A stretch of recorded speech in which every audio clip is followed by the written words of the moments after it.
சாயிராம். கண்மணியே, உன் மனநிலையில்தான் ஏன் இத்தனை மாற்றம்? வாழ்க்கையே வெறுத்து போய்விட்டதென உன் முகத்தில் தெரிகிறது. உன் மனக்குமுறலுக்கு நீதி வழங்க இதோ உன் சாயப்பா வந்துவிட்டேன். மற்றவர்கள் உன்னை காயப்படுத்தினாலோ உன்னை வேதனைப்படுத்தினாலோ அவர்களிடமிருந்து தனியாக ஒதுங்கி வந்துவிடு. நீயும் அவர்களைப் போல் அவர்கள் மனதை புண்படுத்த வேண்டும் என்று நினைக்காதே. நீ அப்படி செய்தால் என் பிள்ளையாகிய உனக்கும் அவர்களுக்கும் என்னத்தான் வித்தியாசம் இருக்க முடியும்? உன்னுடைய பக்தியும் அன்பும் உண்மையானது. அதில் எந்த குறையும் காண முடியாது. நடக்கின்ற மாயையும் உன் கர்மாவும் தான் உன் வாழ்வை வழிநடத்தி செல்கின்றது. உன்னுடைய இந்த நிலை உன் சாயப்பாவிற்கு எப்படி தெரியாமல் போகும்? உன்னை எப்படி நான் புரிந்து கொள்ளாமல் இருப்பேன் என்று நினைத்து கொண்டிருக்கிறாய்? உன்னோடு எப்பொழுதுமே நான் இருப்பேன். என்னுடைய பரிபூரண அருளும் ஆசிர்வாதமும் உனக்கு எப்பொழுதுமே உண்டு. புலம்பியது எல்லாம் போதும். உன் புலம்பல் ஒரு முடிவுக்கு வந்து விட்டது. நிம்மதியால் உன் மனதை நிரப்பப் போகிறேன் உன் சாயப்பா. உன் வாழ்க்கையில் இதுவரை ஏற்பட்ட பிரச்சனைகள், சோதனைகள், துன்பங்கள் அனைத்தையும் சரி செய்ய உன் சாயப்பா இதோ உன் வீட்டிற்கே வந்திருக்கிறேன். உன்னுடைய மிகப்பெரிய கோரிக்கை நிறைவேறப் போகிறது. உன் வாழ்வில் பல நல்ல நல்ல மாற்றங்கள் நிகழப்போகிறது. எனவே கலங்காமல் இரு. உனக்காகவே உன் அப்பா காத்து கொண்டிருக்கிறேன். உன் வாழ்க்கையை மேம்படுத்த, உன் வாழ்க்கையை வெற்றியடைவ செய்ய நான் இருக்கும் பொழுது வீணாக எதற்கு நீ பயப்படுகிறாய்? யோகத்தை உன் வாழ்க்கையில் திருப்பிவிடப் போகிறேன் உன் சாயிநாதர். உன்னுடைய நம்பிக்கை தளரும் விதமான பல செய்திகளும் உன் காதில் வந்தால் நம்பிக்கையோடு இரு. தைரியத்தை இழந்து விடாதே. எதற்குமே பயப்படாதே. வெள்ளம் தலைக்கு மேல் போவது போல சூழ்நிலைகள் கூட தோன்றும். எதை கண்டும் அஞ்சாதே. உன்னை காக்க எப்பொழுதும் நான் இருக்கிறேன் என்பதை நினைவில் வைத்துக்கொண்டு செயல்படு. உனக்கான தைரியமும் நிம்மதியும் தானாகவே உன் மனதில் வந்து சூழ்ந்து கொள்ளும். உன்னுடைய துயரம் சந்தோஷமாக மாறும் என் குழந்தையே. உன் கஷ்டகாலமெல்லாம் இஷ்டகாலமாக மாற்றியமைக்கும் வேலையை தான் உன் சாயிநாதர் செய்து கொண்டிருக்கிறேன். எனவே பயப்படாதே. பயப்படாதே. எதற்குமே பயப்படாதே. தோல்வி என்பது அசிங்கமும் அல்ல, அவமானமும் அல்ல. வாழ்க்கையை புரிந்து கொள்வதற்கான நடக்கும் பாடமே என்பதை தீர்க்கமாக நம்பு. தோல்வியடைந்து விட்டால் அவ்வளவுதான் வாழ்க்கை என்று முடிவெடுத்து விடாதே. அதுதான் நீ வெற்றி அடைவதற்கான, ஏறுவதற்கான முதல் படி என்பதை நம்பு. தோல்வியடைந்து விட்டால் பின்வாங்கி விடாதே. முயன்று கொண்டே இரு. நல்லதை நினைத்து கொண்டே செயல்பட்டு கொண்டே இரு. உன் வாழ்க்கையில் நிச்சயமாக வெற்றி என்னும் கனியை எட்டி பிடித்து விடுவாய் உன் வாழ்வில். சாயின் பிள்ளையாக இருப்பது அவ்வளவு சாதாரணமல்ல. மனோதைரியமான இருப்பவர்களுக்கு மட்டுமே சாயின் பிள்ளைகளாக இருக்க முடியும். நீ பாக்கியசாலி, அதிர்ஷ்டசாலி. அதனால்தான் நீ சாயப்பாவின் பிள்ளையாக இருக்கிறாய். என் பிரியமான குழந்தையாகவும் இருக்கிறாய். நீ பாக்கியசாலி. அதனால்தான் இப்பதிவு உன் கண்ணில் பட்டிருக்கிறது. இனி எல்லாமே வசந்தமே. உன்னை கண்ணின் மணியாக எப்பொழுதுமே நான் பாதுகாப்பேன். என் அன்பு பிள்ளையே, எப்பொழுதும் தேவை உள்ளவற்றை மட்டும் உன் மனதில் வைத்துக்கொள். தேவையில்லாத சிந்தனைகளுமானாலும் சரி, தேவையில்லாத வார்த்தைகளானாலும் சரி, தேவையே இல்லாத உறவுகளானாலும் சரி, அதை முதலில் உன் மனதிலிருந்தும் உன் வாழ்க்கையிலிருந்தும் தூக்கி எறிந்துவிடு.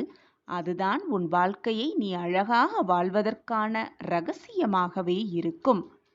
தேவையில்லாதவற்றை உன் வாழ்க்கையிலிருந்து நீ நீக்கிவிட்டாலே, தூர எறிந்து விட்டாலே, வரப்போகும் ஆபத்திலிருந்து நீ முற்றிலுமாக காப்பாற்றப்படுவாய்.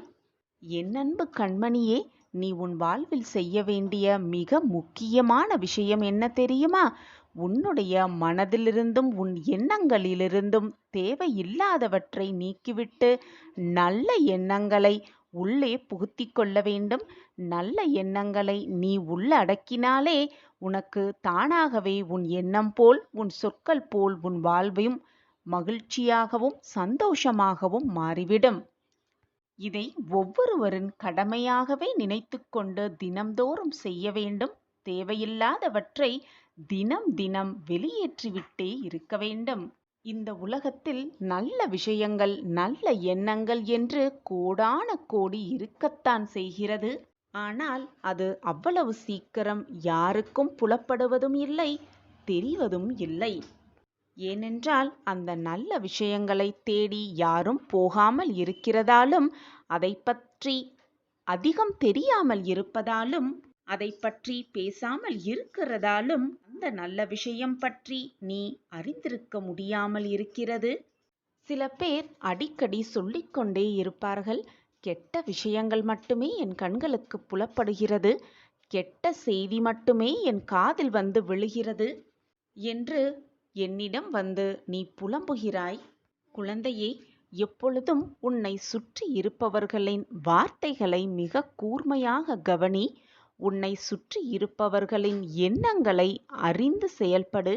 எல்லோரும் உன்னை போல் இருப்பார்கள் என்று சொல்லிவிட முடியாது. நீ என் பொக்கிஷம். உன் எண்ணங்கள் போல் மற்றவர்களும் நல்ல எண்ணங்களாகவே இருப்பார்கள் என்று யாரையும் மிக எளிதாக நம்பிவிடாதே.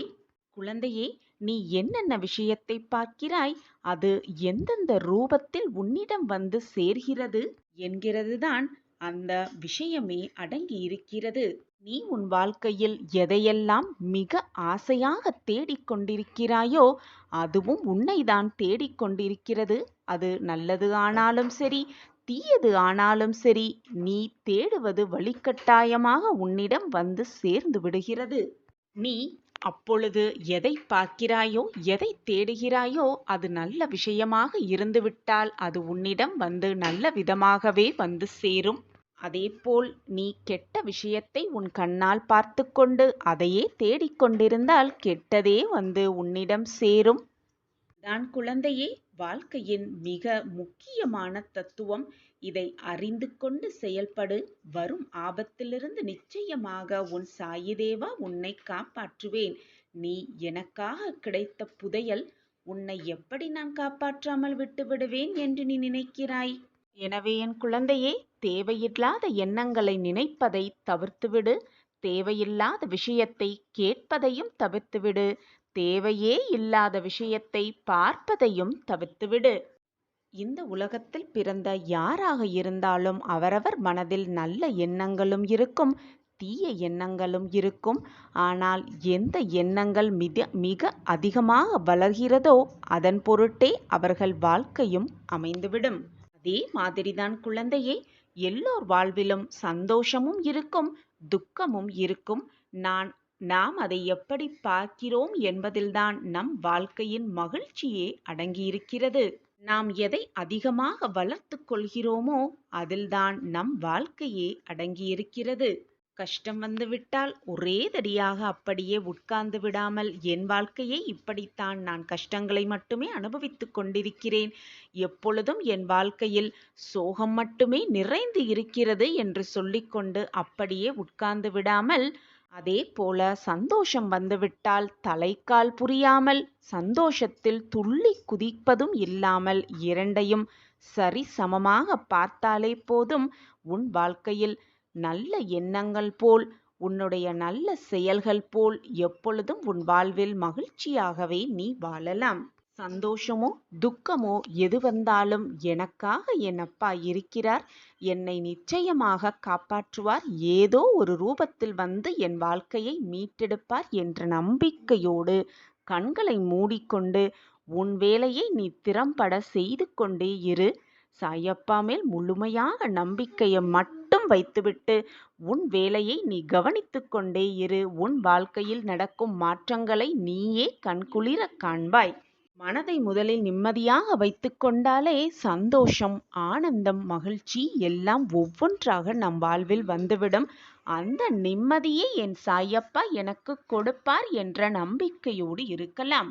என் அன்பு பிள்ளையே, நான் கொடுப்பதை ஏற்றுக்கொண்டு சந்தோஷமாக வாழ பழகிக்கொள். உனக்கு கிடைக்க வேண்டியதை நிச்சயமாக உன் கையில் கொண்டு வந்து கொடுக்க வேண்டியது உன் சாயப்பாவின் பொறுப்பு. அந்த பொறுப்பை நான் ஏற்றிருக்கும் பொழுது எதற்கும் கலங்காதே, வருத்தப்படாதே, கண்ணீரை வீணடிக்காதே. உனக்கு கிடைக்க வேண்டியதை நான் கிடைக்க செய்வேன் என் குழந்தையே. எதற்காக பயப்படுகிறாய்? உன்னுடைய கோரிக்கைகள் எல்லாம் என் காலடியில் வைத்து விட்டாயல்லவா? இனி எல்லாமே உனக்கு ஜெயம்தான். நீ நிச்சயம் உன் வாழ்வில் முன்னேறுவாய். உன் மனதில் எதிர்காலத்தை பற்றிய பயம் இருந்தால் அதை தூக்கி எறிந்துவிடு. உன்னோடு நான் இருக்கும் பொழுது அந்த பயம் உனக்கு எதற்கு? உன் கவனம் என் மீது இருந்து கொண்டே இருக்கட்டும். எதை பற்றியும் கவலை கொள்ள தேவையில்லை. நான் உன்னை கவனித்துக் கொள்கிறேன், கவனித்துக் கொண்டுதான் இருக்கிறேன். எது நடந்தாலும் சோதனை அதிகமாக இருந்தால் அதைவிட சந்தோஷம் பெரிய அளவில் வரப்போகிறது என்று அர்த்தம். கவலை கொள்ளாதே, நல்லதே நடக்கும். எப்பொழுதும் நல்லது மட்டுமே உன் வாழ்வில் நடக்கும்படி நான் பார்த்து கொள்கிறேன். காத்திருக்க கற்றுக்கொள். எல்லாவற்றுக்கும் உரிய ஒரு நேரம் இருக்கிறது. நீ அவசரப்படுவதாலோ வேதனைப்படுவதாலோ கண்ணீர் சிந்துவதாலோ நிம்மதி தொலையுமே தவிர நன்மை எதுவுமே கிடைக்கப் போவதில்லை என்பதுதான் நிச்சயமான உண்மை. நீ நினைத்தது எல்லாமே நீ நினைத்தபடியே நடக்கப் போகும் நேரம் உன்னை நெருங்கிவிட்டது. இறைவன் அனைவருக்குமே கஷ்டம் மேல் கஷ்டம் ஏன் கொடுக்கிறார் என்று நன்றாக சிந்தித்துப் பார். அந்த கஷ்டத்தை எதிர்த்து போராடுவதற்காகத்தான் இறைவன் அதை ஒவ்வொருவருக்கும் கொடுக்கிறார். அதை எதிர்த்து போராடுகிறோமா அல்லது வீழ்ந்து விடுகிறோமா என்று சோதனை செய்வதற்காகத்தான் இறைவன் அனைவருக்கும் ஒவ்வொரு விதமான கஷ்டத்தை கொடுக்கிறார் என்பதுதான் உண்மையிலும் உண்மை. நம்மேல், நம் வாழ்வு மேல் நமக்கே நம்பிக்கை வரவேண்டும் என்று இறைவன் அந்த சோதனையை தருகிறார், கஷ்டத்தை தருகிறார். மன உறுதியோடு நம்பிக்கையோடு என்னதான் நிகழ்ந்தாலும் நாம் நம் வாழ்வில் செயல்படுகிறோமா என்று சோதனை செய்து பார்க்கிறார் இறைவன். மற்றவர்களுக்கு நன்மை செய்யணும், மற்றவர்களுக்கு நன்மை நாம் நினைக்கிறோமா அல்லது தீங்கு இழைக்கிறோமா என்று சோதிப்பதற்காகத்தான் இறைவன் கஷ்டத்தை நமக்கு தருகிறார். இந்த சோதனையை இந்த உலகத்தில் உள்ள யாருமே புரிந்து கொள்ளவே இல்லை. தனக்கு வந்த கஷ்டம் நம்மை விட்டு நீங்கினால் போதும் என்றும் அந்த கஷ்டத்திலிருந்து எப்படி மீள்வது என்ற சிந்தனை மட்டும்தான் செய்கிறோமே தவிர அந்த கஷ்டத்தை நாம் துரத்திவிட்டால் அது மற்றவர்களுக்கு சென்றடையுமே, மற்றவர்களின் வாழ்வு கஷ்டப்படுமே என்று யாராவது இந்த உலகத்தில் சிந்தித்திருக்கிறார்களா? தனக்கு மட்டும் நிம்மதி வர வேண்டும், சந்தோஷம் அடைய வேண்டும், மன நிம்மதியோடு வாழ வேண்டும் என்று சுயநலமாக சிந்திப்பவர்கள்தான் இந்த உலகத்தில் நிறைய பேர் இருந்து கொண்டிருக்கிறார்கள். சுயநலமாகவே வாழ்ந்து கொண்டும் இருக்கிறார்கள். இறைவனிடம் போய் பிரார்த்தனை செய்யும் பொழுதும் நான் மட்டும் நன்றாக இருக்க வேண்டும், சிரமமில்லாத வாழ்க்கையை நான் சந்தோஷமாகவும் நிம்மதியாகவும் வாழ வேண்டும் என்ற வேண்டுதலை தான் ஒவ்வொருவரும் இறைவனிடம் வைக்கிறோம். நல்லது மட்டுமே எப்பொழுதும் நடக்க வேண்டும், தீயது நெருங்கவே கூடாது என்ற பிரார்த்தனை இருக்குமே தவிர தீயது வந்துவிட்டால் அதை எதிர்த்து போராட வேண்டும் என்ற மன உறுதியை எனக்கு தாருங்கள் இறைவா என்று யாருமே எந்த இறைவனிடம் வேண்டிக் கொள்வதும் இல்லை. எது வந்தாலும் நம்பிக்கையோடு அதை அப்படியே ஏற்றுக்கொண்டு வாழ பழகிக்கொண்டால் வாழ்வே ஸ்வர்க்கமாக இருக்கும். நிம்மதியான வாழ்வை நிச்சயமாக வாழலாம். எது நடந்தாலும் என்னதான் வாழ்வில் நிகழ்ந்தாலும் அதை கண்டு பயப்படாமல் நன்மைக்காகத்தான் எல்லாம் நடக்கிறது என்பதை புரிந்து கொண்டு வாழ்ந்தாலே போதும், வாழ்வு இனிமையாகும். பழையது அனைத்தையும் கழித்துவிடு, முடிந்ததை அப்படியே மறந்துவிடு. இதை புரிந்து கொண்டு எப்பொழுது உன் வாழ்வில் நீ அடியெடுத்து வைக்கிறாயோ அப்பொழுது புதிய வாழ்வில் உன் பயணம் துவங்கும். நீ கேட்டதெல்லாம் கிடைக்கும், நீ விரும்பியது எல்லாமே உனக்கு நடக்கும், நீ நினைத்தது எல்லாம் நீ நினைத்தபடியே உன்னிடமே வந்து அப்படியே சேரும். நீ எண்ணியது எண்ணியபடியே உன் வாழ்வில் அனைத்தும் உனக்கு சுபமாக நடக்கும், சுகமாகவே இருக்கும். நல்லது மட்டுமே உன் வாழ்வு நடக்கும், நிரந்தர நன்மையாக இருக்கும். நான் இருக்கிறேன். எந்த காலகட்டத்திலும் இறைவன் மீது இருக்கும் நம்பிக்கை குறையவே கூடாது என்ற எண்ணம் மனதில் இருக்க வேண்டும் இந்த உலகத்தில் உள்ள அனைவரிடமும். அந்த இறைவன் மீது முழு நம்பிக்கை வைத்தால்தான் நம்மீதே நமக்கு வாழ்க்கையில் நம்மீதே நமக்கு நம்பிக்கை வரும். அந்த நம்பிக்கை நமக்கு நல்ல வாழ்வை அள்ளி அள்ளி தரும், சந்தோஷமான வாழ்வை மீண்டும் மீண்டும் தந்து கொண்டே இருக்கும். உனக்கானது உன் போராட்டத்திற்கான ஒரு முடிவு நிச்சயமாக கிடைக்கும். ஒரு மகிழ்ச்சியான செய்தி உன் வாழ்வில் கிடைக்கும்படி நான் வழிவகை செய்வேன். கீழே விழுந்தாலும் எழுந்து ஓடிக்கொண்டே இரு, போராடிக்கொண்டே இரு. வாழ்க்கையை நிச்சயமாக வெல்லலாம். உனக்கான வெற்றி உனக்காகவே காத்திருக்கிறது. கூடிய விரைவில் உன் கனவு நிறைவேறப் போகிறது. உன் கனவு பூர்த்தியாகும் நேரமும் காலமும் எல்லாம் கூடி வந்துவிட்டது. நீ மகிழப் போவது உறுதி. உன் எண்ணங்கள் எல்லாம் நிறைவேறப் போகிறது. உன்னை தேடி அதிர்ஷ்டம் வரும் நேரம் இது. இன்று இரவுக்குள் உன் வீட்டில் நல்லது நடக்கப் போகிறது. நம்பிக்கையோடு இதை முழுவதுமாக இப்பொழுது கேட்டுக்கொண்டிருக்கிறாயல்லவா? அப்படி என்றாலே உன் வாழ்வில் நல்லது நடக்கப் போகிறது என்றுதான் அர்த்தம். இது தெரியாமல் ஏன் கவலைப்பட்டு கொண்டே இருக்கிறாய்? நம்பிக்கையோடு இரு என் வைரமே. உன்னப்பா உன்னோடு இருக்கும் வரை தேவையில்லாத மனக்குழப்பம் உனக்குள் எதற்கு?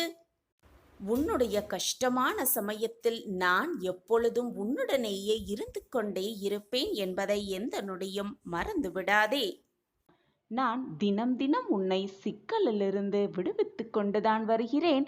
ஆனால் மீண்டும் மீண்டும் போய் ஏதாவது ஒரு சிக்கலில் நீயே வலியப் போய் மாட்டிக்கொள்கிறாயே.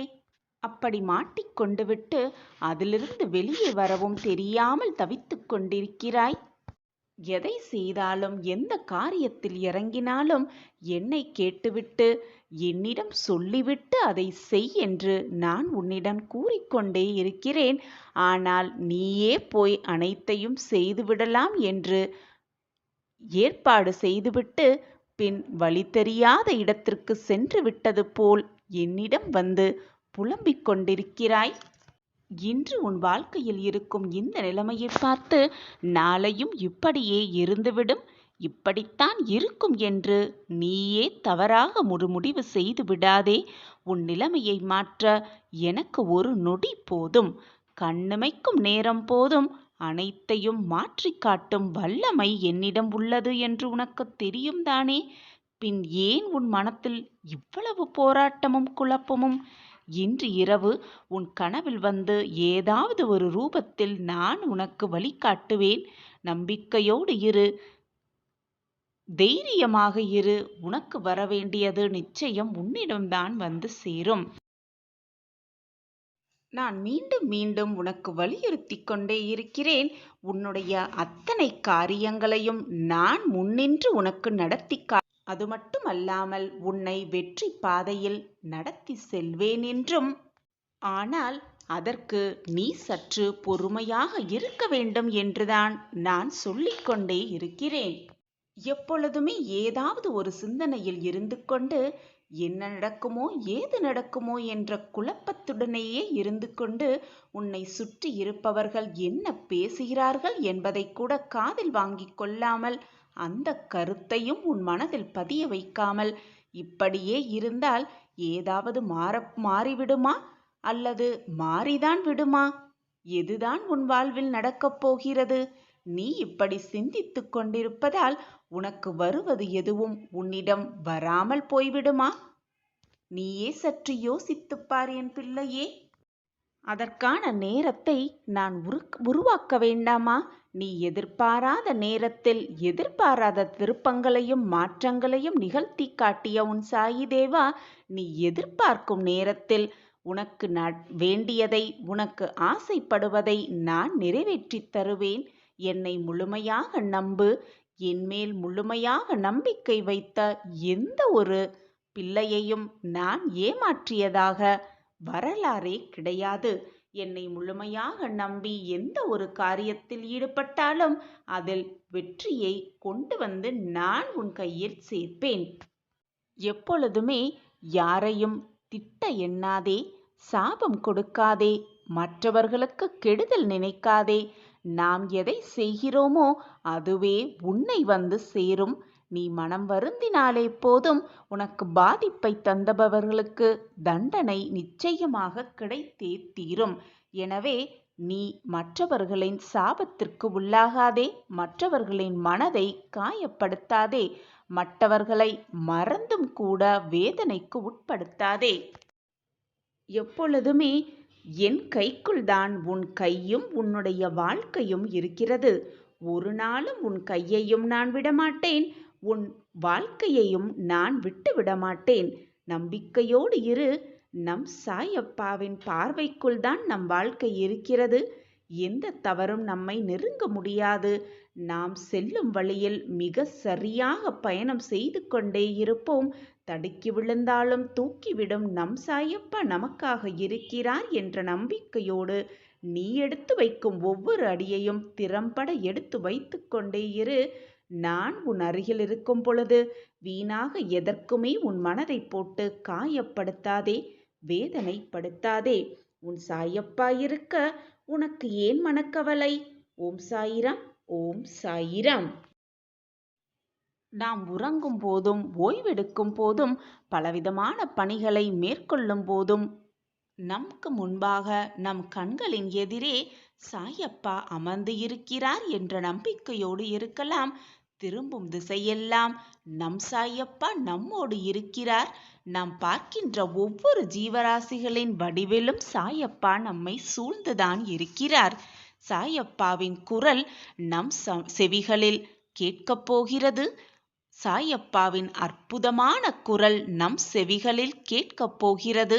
அப்பொழுது சாயப்பா நம்முடன் இருப்பதை நாம் உணர்ந்து கொள்ளலாம்.